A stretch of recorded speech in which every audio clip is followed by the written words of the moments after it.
Ko'ngil ko'zga sig'maydi dardlar, oyni o'sib obera olmayman. Dil ezilar qiynalar lablar, bir yarimta gapira olmayman. Shundan mudom bo'ynimda gunoh, gunohimni yashira olmayman. Chechan zotlar qilganda so'roq, bir yarimta gapira olmayman. Bir boshimda ming bir muddao, dadam ruhin chaqira olmayman. Begonaga ishonib aslo bir yarimta gapira olmayman.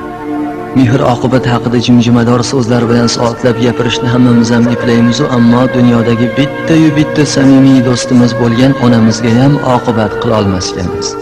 Onalar farzandi mendan keyin qolib baxtli saodatli yashasin, birovdan kam bo'lmasin deb mehribonlik qilsa, bizcha onamizga kel endi shu kampirni 4-5 kunligi qoldimi yo'qmi, ko'cha-kuyda meni maqtab gapirsin deb o'z obro'yimizni o'ylab oqibat qilar ekanmiz.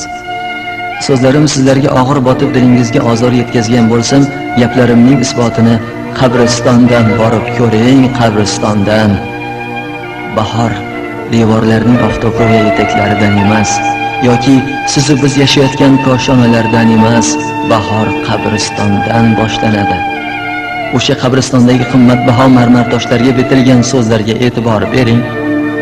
Onajon, doimo qalbimdasiz. Onajon, qildingiz bizga jon fido, bevoh taqdir sizdan ayladi judo. Lekin har gal shu so'zlarni o'qiganimda yurak bag'rimni bir savol ezadi-da.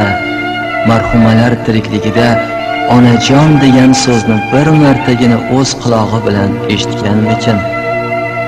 Lekin baribir onalarga qaytadan jon ato etilganida birorta